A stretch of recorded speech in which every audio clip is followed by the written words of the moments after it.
Good morning दोस्तों। आज है 14 अक्टूबर और आज के दिन मैं आप सभी के साथ डिस्कस करूंगा इंडियन एक्सप्रेस के कुछ बहुत ही इंपॉर्टेंट आर्टिकल्स। सबसे पहला हमारा आर्टिकल होने वाला है यूएस सिक्योरिटी स्ट्रैटेजी के बारे में, जहां पे चाइना को टारगेट किया गया है और इंडिया के बारे में उसे पार्टनर बताया गया है। इसको हम लोग डिस्कस करने वाले हैं। फिर दोस्तों हमारा सेकंड आर्टिकल होगा यहाँ पे राइतू भरोसा केंद्र के बारे में। क्या है ये केंद्र, कैसे ये मदद करने वाले हैं फार्मर्स को, इसके बारे में हम लोग डिस्कस करेंगे। एंड दोस्तों लास्ट में आज का हमारा आर्टिकल जो होगा वो होगा हिजाब पे लेके। अब देखिए यहाँ पे दो जजेस हैं, आप कह सकते हैं, जिनकी अलग अलग यहाँ पे आप कह सकते हैं राय आई है, अलग अलग डिसीजंस हुए हैं। हम लोग ये डिस्कस करने वाले हैं और ये दोनों ही डिसीजन बहुत डिफरेंट हैं एक दूसरे से। तो ये बहुत इंपॉर्टेंट है हमारे लिए और इससे हमें काफ़ी कुछ जानने को भी मिलेगा, आखिर क्या फैक्ट्स और कौन सी यहाँ पे फैक्चुअल बातें जो हैं वो प्रेजेंट करी गई हैं बाय द जजेस कि वो अपने जो डिसीजन है उसको सपोर्ट कर रहे हैं। आज की वीडियो जो है दोस्तों वो काफ़ी इंपॉर्टेंट और काफ़ी इन्फॉर्मेटिव रहने वाली है, जिसके बाद आपको काफ़ी कुछ क्लियर होगा अपनी अंडरस्टैंडिंग रिलेटेड दीज टॉपिक्स।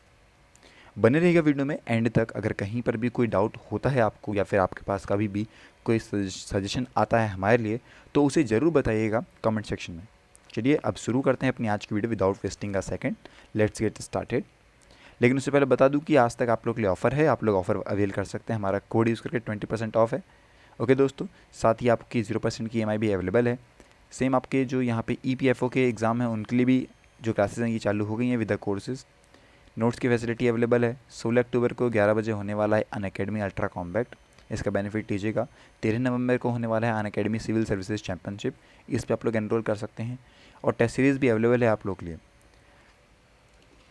अब देखिए दोस्तों यूएस सिक्योरिटी स्ट्रैटेजी क्या है। देखिए मार्च 1983 के अंदर जो यूएस के प्रेसिडेंट थे रोनाल्ड रेगन, उन्होंने एड्रेस करा था नेशन की डिफेंस एंड नेशनल सिक्योरिटी को, जहाँ पे उन्होंने बोला था कि उनको अपनी सिक्योरिटी को रिस्टोर करते रहना चाहिए और उसकी स्ट्रेंथन को अच्छा करना चाहिए।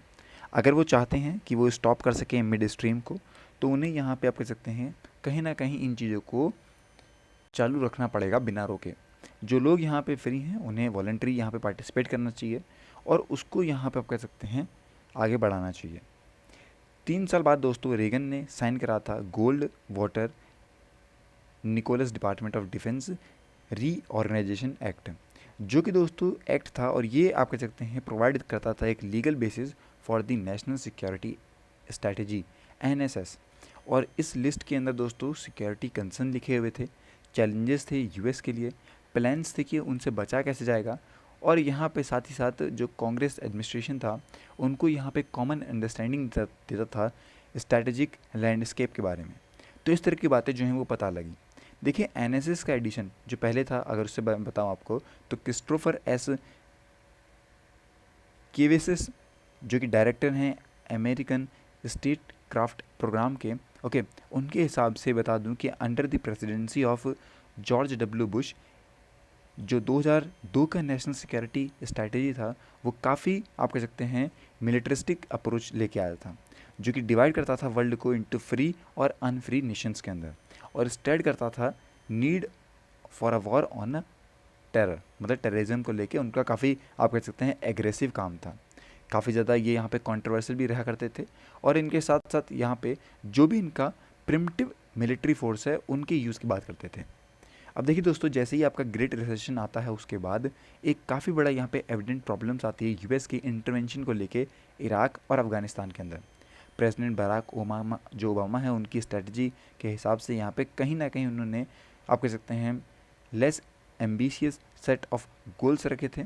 ऑल्दो उनका ये प्रॉमिस था कि अंडर राइट ग्लोबल सिक्योरिटी को लेके उनका काम रहेगा।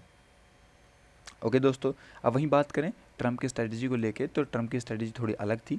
वो काफ़ी ज़्यादा फोकस रखती थी खुद को कि आप कह सकते हैं जो अमेरिकन सोवरेनिटी है उस पर किया जा सके, स्पेशली ऑन बॉर्डर सिक्योरिटी, और डाउनग्रेडिंग किया जा सकेगा इंपॉर्टेंस ऑफ यूएस अलायंस को लेके।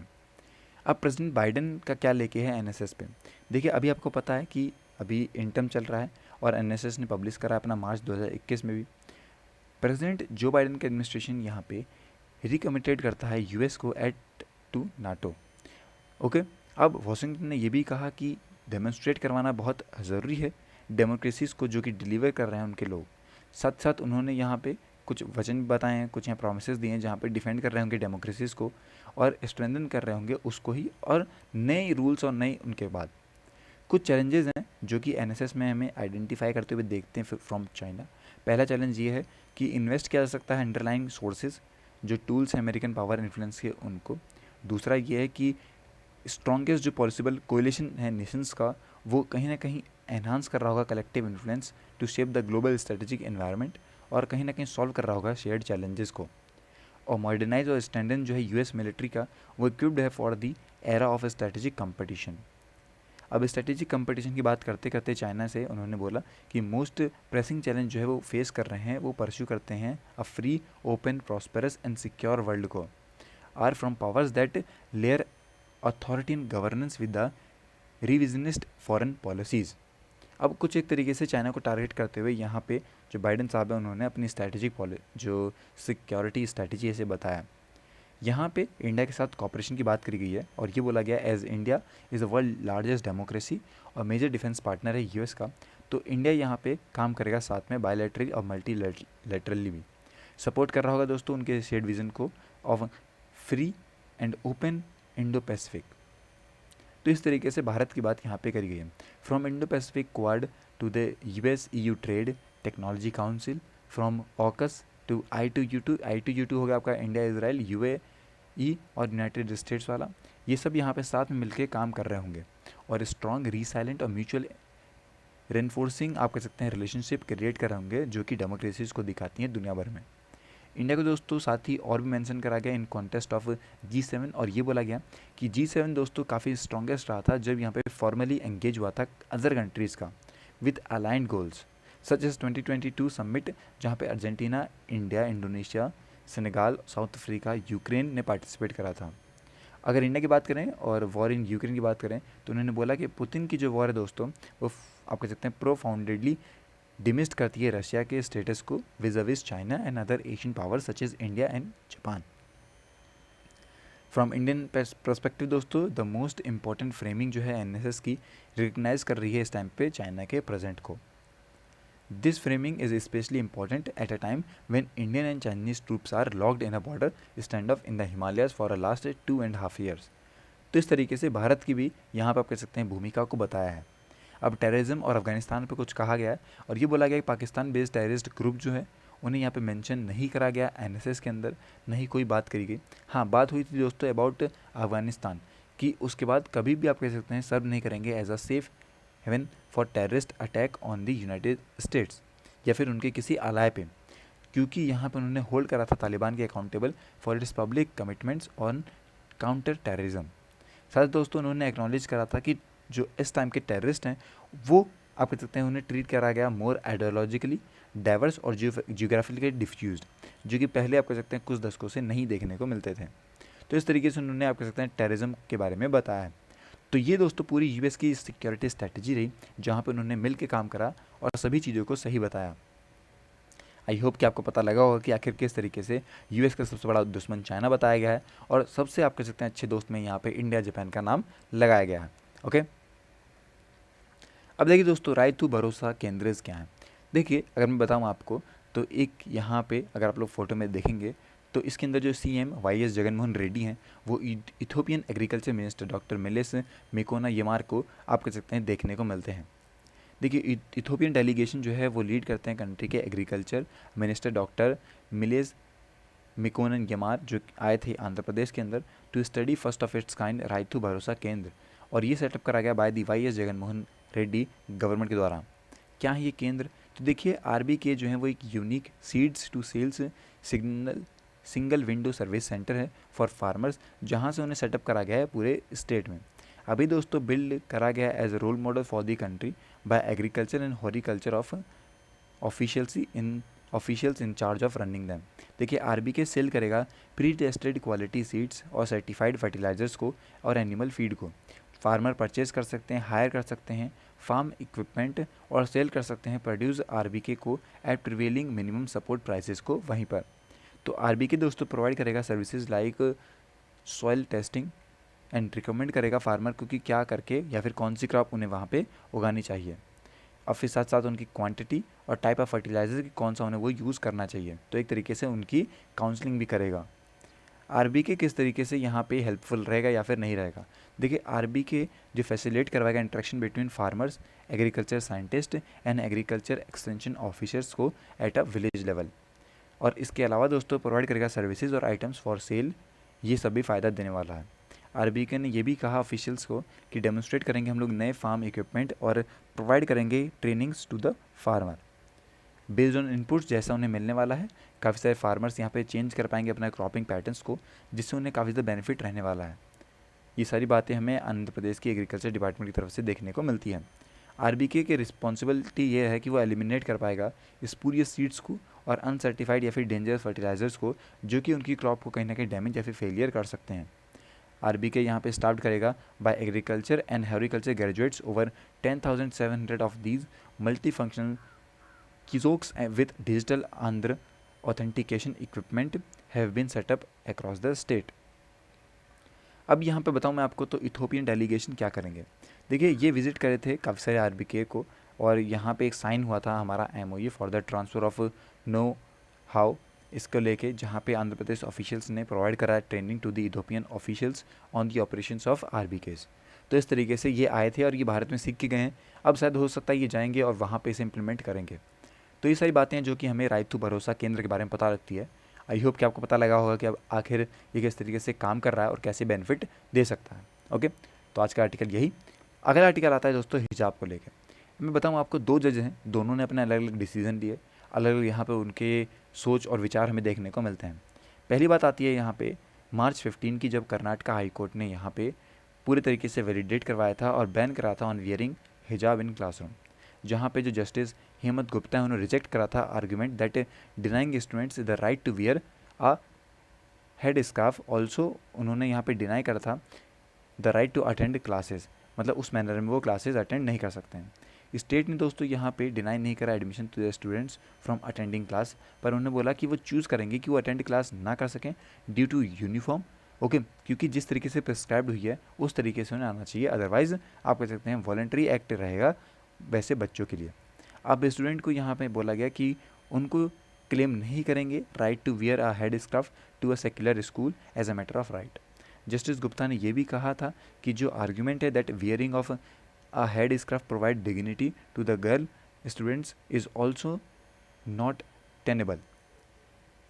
अब जो स्टूडेंट यहाँ पे अटेंड करते हैं, चाहे वो सारे गर्ल्स कॉलेज होंगे, उनके बारे में भी कहा बेसिकली, और इन्होंने ये बोला कि are at liability to carry their religious symbols outside the schools but the pre university college, क्योंकि वो आप कह सकते हैं एक ऐसी उम्र रहती है जहाँ पे आप कह सकते हैं हर एक तरीके का जो बच्चा है, हर एक तरीके से जो इन्वायरमेंट है वहाँ पे बच्चा आता है, और कहीं ना कहीं ऑब्जेक्टिव रहेगा यूनिफॉर्म को लेकर कि हर एक जो व्यक्ति वहाँ पे आया है वो यूनिफॉर्मिटी दिखाएगा अपने अपीयरेंस पे।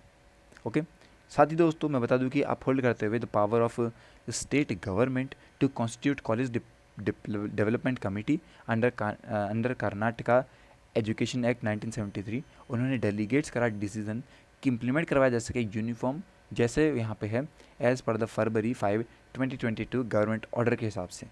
ओके दोस्तों, साथ ही गवर्नमेंट ऑर्डर में यहाँ पे उन्होंने ये बोला कि only to maintain uniformity amongst the students by adhesion to the prescribed uniform, ये बातें उन्होंने बताएं।